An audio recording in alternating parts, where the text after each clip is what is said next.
Bollywood silver screen presenting captain America the first Avenger.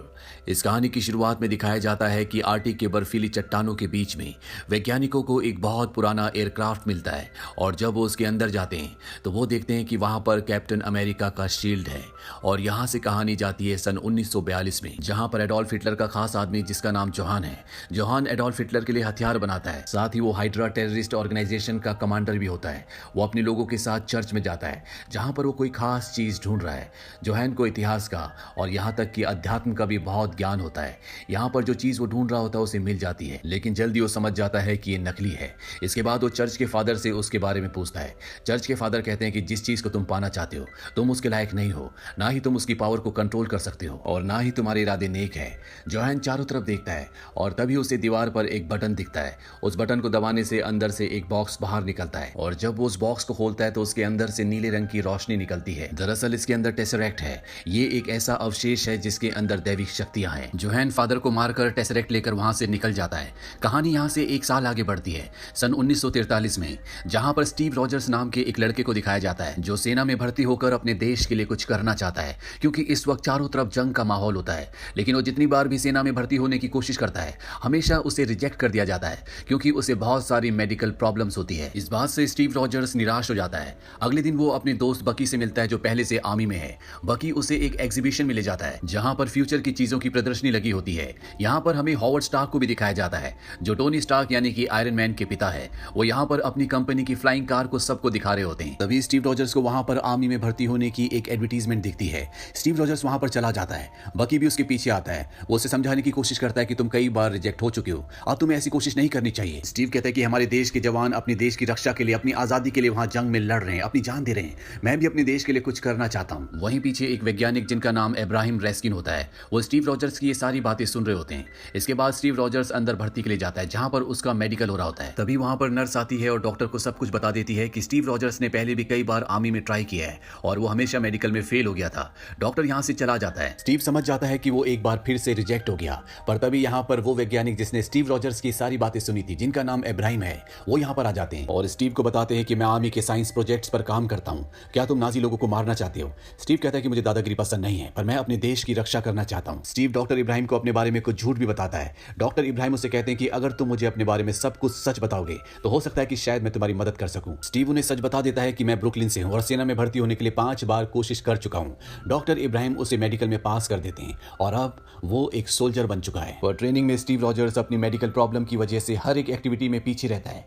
एक बार सारे जवान रनिंग करते हुए बहुत दूर जाते हैं। वहां पर एक पोल पे झंडा होता है। सबको बताया जाता है कि आधे रास्ते तक हम आ चुके हैं और जो इस झंडे को निकालेगा वो गाड़ी में वापस जा सकता है। सब पोल के ऊपर चढ़ने की कोशिश करते हैं लेकिन कोई भी झंडा नहीं निकाल पाता। दरअसल आज तक इस झंडे को किसी भी सोल्जर ने नहीं निकाला, लेकिन तभी स्टीव रॉजर्स उस डंडे को ही गिरा देता है और झंडा निकालकर गाड़ी में बैठ जाता है। अब अगले दिन जब सबकी ट्रेनिंग चल रही होती है तो यहाँ पर डॉक्टर इब्राहिम आते हैं जो कर्नल को बताते हैं कि मैं सुपर सोल्जर प्रोग्राम के लिए स्टीव रॉजर्स को चुनना चाहता हूँ।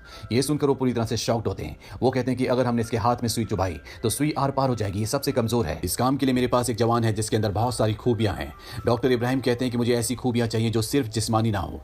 इसके बाद कर्नल एक ग्रेनेड उठाते हैं और सारे जवानों के बीच में फेंक देते हैं। सभी जवान तितर बितर हो जाते हैं, लेकिन स्टीव रॉजर्स अपने साथियों को बचाने के लिए उस ग्रेनेड के ऊपर कूद जाता है, सबको हटने के लिए कहता है। वहीं उस सोल्जर को भी दिखाया जाता है जिसे कर्नल सुपर सोल्जर प्रोग्राम के लिए चुनना चाहते थे। वो गाड़ी के पीछे छुपा होता है और अब कहीं ना कहीं सबको यकीन हो चुका है कि स्टीव रॉजर्स इस प्रोग्राम के लिए सबसे सही है। वहीं दूसरी तरफ जोहान को दिखाया जाता है जो अपने वैज्ञानिक के साथ एक एक्सपेरिमेंट कर रहा होता है जिसने एक मशीन बनाई है। उस मशीन से टेसरेक्ट को जोड़ा जाता है। टेसरेक्ट उस मशीन के अंदर बहुत सारी ऊर्जा को स्टोर कर देता है। ये देखकर जोहान खुश हो जाता है। वो कहता है कि इस एनर्जी से अब हम कई दिनों तक अपने जहाजों को एनर्जी दे सकते हैं। अब जंग का नक्शा पूरी तरह से बदल जाएगा। वहीं दूसरी तरफ पैगी कार्टर जो कि स्टीव रॉजर्स की सीनियर है उसे ब्रुकलिन ले जाती है जहां पर डॉक्टर इब्राहिम है, जहां पर सुपर सोल्जर प्रोग्राम अब शुरू होने वाला है।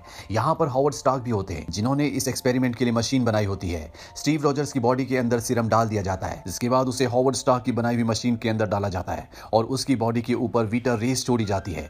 धीरे धीरे परसेंटेज बढ़ाई जाती है और जब 70% पे पहुंच जाता है तो यहां पर मशीन से चिंगारी निकलना शुरू हो जाती है। डॉक्टर इब्राहिम मशीन को बंद करने के लिए कहते हैं, लेकिन तभी अंदर से स्टीव रॉजर्स कहता है कि बंद मत करो, मैं इसे सह सकता हूं। और इसके बाद हॉवर्ड स्टार्क मशीन को 100% पे ले जाते हैं। कुछ देर बाद मशीन अपने आप ही बंद हो जाती है और जब उस चैम्बर को खोला जाता है जिसके अंदर स्टीव रॉजर्स था तो वो पूरी तरह से बदल चुका होता है। उसकी सारी बीमारियां ठीक हो चुकी होती है। पहले वो एक दुबला पतला लड़का था और अब उसकी शारीरिक रचना पूरी तरह से बदल गई होती है, यानी कि इनका सीरम का जो एक्सपेरिमेंट था सुपर सोल्जर बनाने का वो पूरी तरह से कामयाब हुआ। इसीलिए सब यहाँ पर बहुत खुश होते हैं। तभी यहाँ पर एक आदमी जो कि जोहान का आदमी है वो एक ब्लास्ट करता है और सीरम की जो आखिरी ट्यूब होती है उसे निकाल लेता है। साथ ही वो डॉक्टर इब्राहिम को गोली भी मार देता है और यहाँ से भाग जाता है। स्टीव रॉजर्स के आगे डॉक्टर इब्राहिम की मौत हो जाती है। इसके बाद स्टीव रॉजर्स उसका पीछा करता है। जहाँ पहले उसे भागने में तकलीफ होती थी अब वो गाड़ी से भी तेज भागता है और किसी तरह से उस आदमी तक पहुंच जाता है। वो सीरम की आखिरी शीशी जो उसके हाथ में होती है वो टूट जाती है। स्टीव उससे पूछताछ करने की कोशिश करता है पर वो साइनाइड खा लेता है और मरने से पहले कहता है जय हाइड्रा। हाइड्रा हिटलर का वो टेररिस्ट ग्रुप है जिसका कमांडर जोहान है। वहीं जोहान को दिखाया जाता है जिसने टेसरेक्ट की मदद से बहुत ही खतरनाक हथियार बना लिए होते हैं और यहाँ पर वो हिटलर के कुछ खास आदमियों को मार देता है क्योंकि वो खुद हाइड्रा का लीडर बनना चाहता है। वहीं दूसरी तरफ स्टीव रॉजर्स को दिखाया जाता है जिसके ब्लड सैंपल्स लिए जा रहे होते हैं क्योंकि सीरम की आखिरी बोतल भी टूट चुकी है। इनके पास सीरम का कोई भी सैंपल नहीं है और साथ ही डॉक्टर इब्राहिम भी मारे जा चुके हैं। पैगी कार्टर स्टीव से कहती है डॉक्टर इब्राहिम के बिना दोबारा सीरम बनाने में कई साल लग जाएंगे। वहीं हॉवर्ड स्टार्क को दिखाया जाता है जो कर्नल और सीनियर्स को बताता है कि उसे नहीं पता कि ये सीरम ये मशीन किस तरह से इंसान के ऊपर काम करती है, यानी कि अब ये और सुपर सोल्जर्स नहीं बना सकते। इनके पास पहला और आखिरी सुपर सोल्जर है स्टीव रॉजर्स। स्टीव रॉजर्स ने जिस बहादुरी से सड़कों पर भागते हुए योहान के आदमी को पकड़ा था इससे वो पब्लिक में बहुत फेमस हो गया होता है। उसके अखबार में फोटो छपी होती है। इसीलिए उसका सीनियर उसे कहता है कि अगर तुम जंग में अपने सिपाहियों की अपने देश की मदद करना चाहते हो तो इसका एक तरीका है। और अब हमें दिखाया जाता है कि स्टीव रॉजर्स को कैप्टन अमेरिका की ड्रेस पहनाकर अलग अलग शहरों के शोज में भेजा जाता है जहां पर वो पब्लिक से अपील करता है कि वो वॉर बॉन्ड्स खरीदे ताकि सरकार के पास पैसा आए और जिस पैसे से वो हथियार असला बारूद खरीद सकें। लेकिन स्टीव रॉजर्स को यह काम बिल्कुल भी पसंद नहीं होता। स्टीव रॉजर्स को इसके बाद एक दूसरी जगह शो करने के लिए भेजा जाता है जहां पर एक बटालियन होती है। वो सब के सब स्टीव रॉजर्स का बहुत मजाक उड़ाते हैं क्योंकि वो एक नौटंकी करने वाले से ज्यादा कुछ भी नहीं। स्टीव रॉजर्स को जिससे बहुत दुख होता है क्योंकि वो एक सिपाही एक सोल्जर बनना चाहता था। शो के बाद उसके पास पैगी कार्टर आती है और पैगी कार्टर से उसे पता चलता है कि उसका दोस्त बकी जिस बटालियन में था उस बटालियन को हाइड्रा ऑर्गेनाइजेशन के ऊपर हमला करने के लिए भेजा था,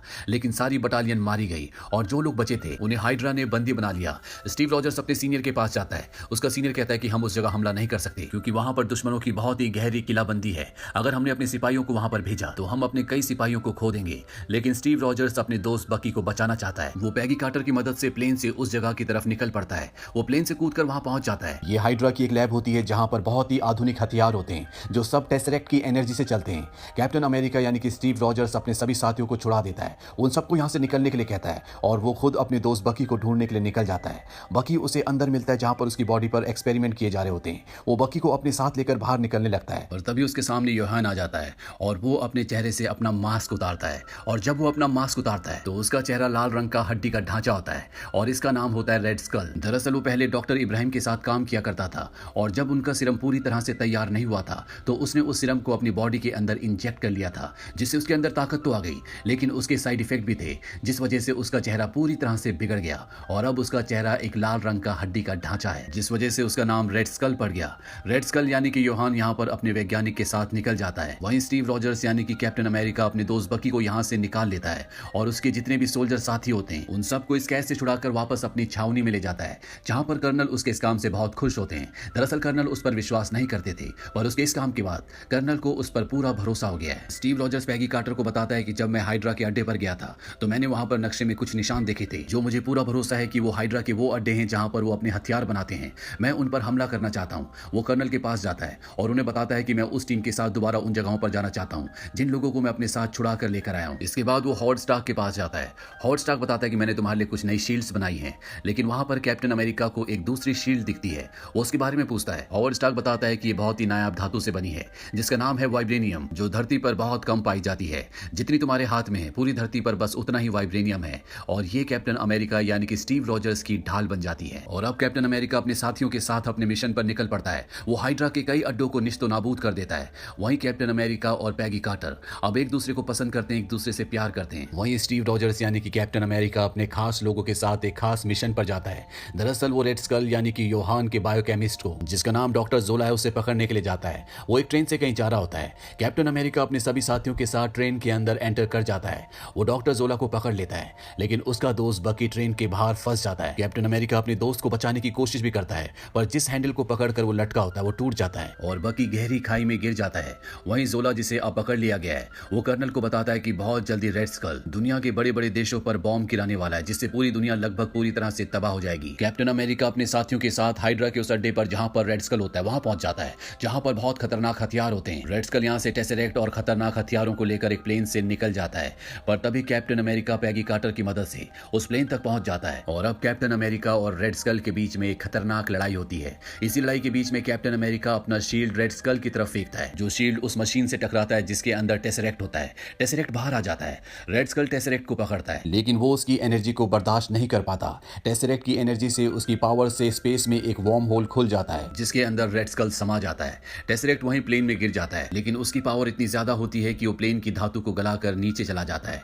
वहीं कैप्टन अमेरिका प्लेन को कंट्रोल करने की कोशिश करता है, लेकिन वो समझ जाता है कि इसको कंट्रोल नहीं किया जा सकता। वो पैगी कार्टर को रेडियो पर बताता है कि ये न्यूयॉर्क की तरफ बढ़ रहा है और अगर मुझे लोगों को बचाना है तो मुझे इसे क्रैश करना होगा। पैगी कार्टर उसे ऐसा करने से मना करती है क्योंकि वो उससे प्यार करती है, पर कैप्टन अमेरिका अपने देश के लोगों की जान बचाने के लिए अपनी कुर्बानी दे देता है। वो आर्टिक में उस प्लेन को क्रैश कर देता है और कुछ ही पलों बाद वो पूरा का पूरा प्लेन बर्फ के अंदर समा जाता है। वहीं हॉवर्ड स्टार्क को टेसरेक्ट मिल जाता है, लेकिन कैप्टन अमेरिका का कुछ पता नहीं चलता। इसके बाद जर्मनी की हार हो जाती है और वर्ल्ड वॉर 2 खत्म हो जाता है। कहानी अब वापस प्रेजेंट में आती है, जहां पर कैप्टन अमेरिका की आंख एक हॉस्पिटल में खुलती है। उसके पास नर्स आती है। कैप्टन अमेरिका उससे पूछता है कि मैं कहां पर हूं। वो उसे बताती है कि तुम न्यूयॉर्क के एक हॉस्पिटल में हो। कैप्टन अमेरिका को उस पर शक होता है क्योंकि रेडियो पर जिस मैच की कमेंट्री चल रही होती है वो सन 1941 में हुआ था और कैप्टन अमेरिका का जो एक्सीडेंट हुआ था वो हुआ था सन 1945 में। इसीलिए वहां से भाग जाता है और जब वो न्यूयॉर्क सिटी के टाइम स्क्वायर पर आता है तो वो देखता है कि दुनिया पूरी तरह से बदली हुई है और अगले पल उसके सामने निक फ्यूरी आता है। वो उससे बताता है कि तुम्हारा क्राफ्ट आज से 70 साल पहले क्रैश हुआ था। 70 सालों तक तुम बर्फ के नीचे दबे हुए थे, पर फिर भी तुम जिंदा रहे। हम तुम्हें धीरे धीरे सब कुछ बताने वाले थे, लेकिन तुम्हारा दिमाग बहुत तेज है, तुमने सब कुछ खुद ही पता लगा लिया। और इसके बाद पोस्ट क्रेडिट सीन में हमें दिखाया जाता है कि निक फ्यूरी कैप्टन अमेरिका के पास जाते हैं और उसे बताते हैं कि मेरे पास तुम्हारे लिए एक खास मिशन है। इसी के साथ ये फिल्म यहीं पर खत्म हो जाती है। ये फिल्म ईयर 2011 में रिलीज हुई थी। IMDb पर इसकी रेटिंग है 6.9। इस फिल्म का बजट था 140 to 217 मिलियन डॉलर्स और बॉक्स ऑफिस पर इसने कमाई की थी 371 मिलियन डॉलर्स की। उम्मीद करते हैं कि ये कहानी आपको पसंद आई होगी।